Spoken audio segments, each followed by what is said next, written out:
உணவே மருந்து, மருந்தே உணவு என்ற பழமொழிக்கு ஏற்ப நாம் அன்றாடம் பயன்படுத்தும் உணவு வகைகளில் இடம்பெறும் பொருட்களில் உள்ள மகத்துவத்தை பற்றியும் அதில் அடங்கியிருக்கும் மூலிகைகள் குறித்து விவரிக்க வருகிறது இப்பகுதி. நலம் தரும் மூலிகை.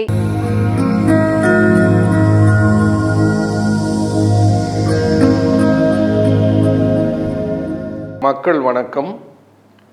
உலக தமிழ் அறிவாளிகளே, நலமுடன் பல்லாண்டு வாழ்வோம். புத்தம் புது காலை நிகழ்ச்சியில் நலம் தரும் மூலிகைகளிலே வாயில் ருசியின்மைக்குரிய மூலிகைகள் என்னென்ன, ஏன்னா நமக்கு என்ன தொந்தரவு வருதோ அப்போ தான் நம்ம அதுக்குரியது எதுன்னு தேடுவோம். இப்போ இப்படி ஞாபகம் வச்சுக்கிட்டோன்னு வச்சுக்கோங்களேன், ரொம்ப ரொம்ப சுலபமாக இருக்கும். வாயில் ருசி கெட்டு போச்சுன்னா கிராமப்புறத்தில் என்ன சொல்லுவாங்க, இன்னும் நாட்டு பகுதியிலெல்லாம் இன்னும் பழக்கத்தில் இருக்கிறது,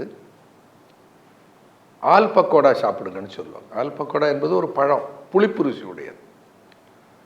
அதை வாயில இட்டு சுவைத்தால் அருசி மாறி ருசி அறிகிற தன்மை நாக்குக்கு கிடைக்கும். அது மாதிரி ருசியை கொடுக்கக்கூடிய கீரை என்ன கீரை? ஒரு கீரை இந்த புதினாவை பார்த்தோம். இந்த புதினாவோட கூட சேர்த்து நான் என்ன சொன்னேன், கொத்தமல்லி கீரையை சாப்பிடுங்கன்னு சொன்னேன். ஏன்னா அந்த கொத்தமல்லி கீரைக்கு வாயில் இருக்கிற அரிசியை போக்குகிற தன்மை உண்டு.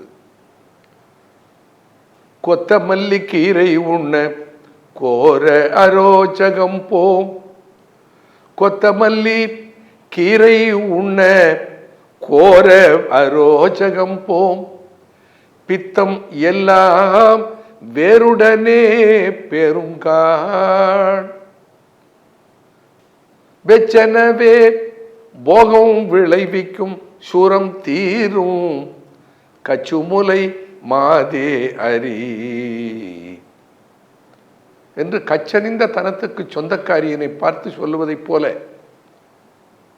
தேரையர் சொல்லுவார், கொத்தமல்லி கீரையை சாப்பிட்டால் கோர அரோச்சகம். அதை அனுபவிக்கிறவங்களுக்கு தான் அந்த கஷ்டம் தெரியும். வாயில் ருசியின்மை இருந்தால் அது எவ்வளவு பெரிய அசௌகரியம் வேதனையை தரும் என்பது அனுபவிக்கிறவங்களுக்கு தான் தெரியும். அதனால தான் அதை சொல்ற கோர அரோச்சகம். அரோச்சகம் ருச்சியின்மை, வாயிலே அது அரோச்சகம்னு சொல்லுவாங்க. ரோச்சகம் அரோச்சகம் ருசியின்மை. அதனால தான் கொத்தமல்லி கீரையும் புதினா கீரையும் சேர்த்து இந்த தொக்கு செய்வார்கள்.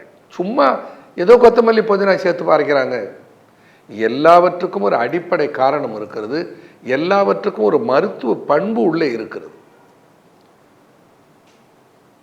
அப்போ இந்த கொத்தமல்லி கீரையும் புதினாவையும் கையாண்டு இப்படி தொக்கு செய்து சாப்பிடலாம். இன்னொன்று சுலபமாக ஒன்று பண்ணலாமே, ஒரு அரை பிடி அளவுக்கு கையில் சும்மா கொஞ்சம் அந்த அவ்வளவு கீரை புதினா சும்மா கொஞ்சமாக அப்படி 4 விரலால் 5 விரலால் பிடிச்சு எடுத்தால் எவ்வளோ வருதோ அவ்வளவு கீரை புதினா, இந்த கோம்பு இல்லாமல் நறுக்கி தழையாக எடுத்தது அதே அளவுக்கு கொத்தமல்லி தழை, 2 சேர்த்தா ஒரு கைப்பிடி அளவுக்கு தான் வரும். அவ்வளவு கொஞ்சம் கொஞ்சம், ரொம்ப நிறைய போடாதீங்க, கொஞ்சம் கொஞ்சம் போடுங்க. அந்த 2 கீரைகளோட கூட முன்ன சொன்ன பாருங்க, ஒரு 2 மிளகு, ரொம்ப போட வேணாம், 2 மிளகு, ஒரு 1/4 தேக்கரண்டி அளவு சீரகம், வாய் ருசிக்கு ஏற்ப கொஞ்சோண்டு இந்துப்பு. ஏன் இந்துப்பு சொல்கிறேன், இந்த சோடியம் குளோரைடு என்று சொல்லுகிற நம்முடைய கடல் உப்பு இருக்க, அதில் இருக்கிற சத்து, இந்த உப்பு சோடியம், இந்த இந்துப்பில் இருக்கிற உப்பு பொட்டாசியம். சோடியம் அதிகமானால் இரத்த அழுத்தம் கூடும். அப்போ சோடியத்தை குறைச்சா நம்முடைய இரத்தத்தில் இருக்கிற உப்புச்சத்து குறைஞ்சா நம்முடைய இரத்த அழுத்தம் குறையும். உப்புக்கு எவ்வளோ முக்கியம். ஊற்றை சடலமடி உப்பிருந்த பாண்டமடி, ஊற்றை சடலமடி உப்பிருந்த பாண்டமடி, மாற்றி பிறக்க மருந்தெனக்கு கிட்டுதில்லை, ஊற்றை சடலமடி உப்பிருந்த பாண்டமடி மாற்றி பிறக்க மருந்து எனக்கு கிட்டுதில்லை மாற்றி பிறக்க மருந்து எனக்கு கிட்டுமென்றால் மாற்றி பிறக்க மருந்து எனக்கு கிட்டுமென்றால் ஊற்றை சடலம் விட்டே என் கண்ணம்மா ஊற்றை சடலம் விட்டே என் கண்ணம்மா உன் பாதம் சேரேனோ. அழகனி சித்தர். இந்த உப்புல கவனமா இருங்க ஐயா. நம்ம ஊரில் ஒரு பழமொழி உண்டு. இந்த திருமணமான பொண்ணை பரிசோதிக்கிறதுக்கு என்ன சொல்லுவார்கள், ரொம்ப ரொம்ப தமாஷா சொல்லிட்டு போவாங்க. உப்புல பாரு துப்ப அப்படின்னு ஒரு வார்த்தை சொல்லிட்டு போயிடுவான். துப்புன்னா திறமை. அந்த பெண்ணு திருமணம் செய்து கொண்டு வந்திருக்கிறோமா, அந்த பெண்ணுடைய திறமையை எங்கே பார்த்து கண்டுபிடிக்கணுமா, உப்புல பாரு துப்பன்னா. இந்த சமையலில் சேர்க்கிற பாரு அந்த உப்பு, அந்த உப்பினுடைய அளவு, உப்பு ருசியறிந்து சேர்க்க தெரிந்தால் அவள் மிக நேர்த்தியான சமையல் அறிந்தவள். இந்த நலபாகம்னு உணவில் எதில் இருக்கிறது, உப்புக்குள்ளே தான் ஒடுங்கி இருக்கிறது.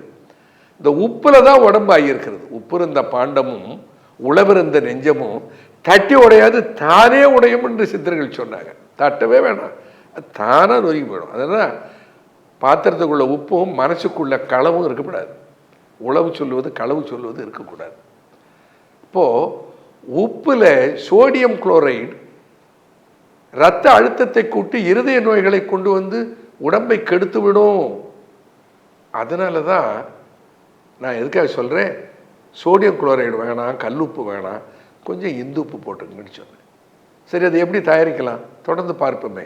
நன்றி, வணக்கம். இன்றைய புத்தம் புது காலை நிகழ்ச்சியில் உள்ளத்தை குளிர்விக்கும் தெய்வீக கீர்த்தனைகளும் உடல் நலத்தை உறுதிப்படுத்தும் பயனுள்ள உடற்பயிற்சி விளக்கங்களும் நம் பாரம்பரியத்தை எடுத்துரைக்கும் மூலிகைகள் குறித்த அரிய தகவல்களும் உங்களிடம் பகிர்ந்ததில் மிகுந்த மகிழ்ச்சி அடைகிறோம்.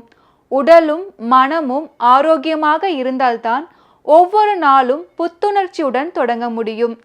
அந்த நல்ல தொடக்கத்திற்கு நாங்கள் சிறிய காரணமாக இருந்திருக்கிறோம் என நம்புகின்றோம். நலமுடன் வாழ, இயற்கையோடு இணைந்து வாழ, நல்ல சிந்தனைகளோடு நாளை தொடங்க தொடர்ந்து எங்களுடன் இணைந்திருங்கள். மீண்டும் நாளை காலை புதிய தகவல்கள், புதிய உற்சாகத்துடன் உங்களை சந்திக்கிறோம். நன்றி, வணக்கம்.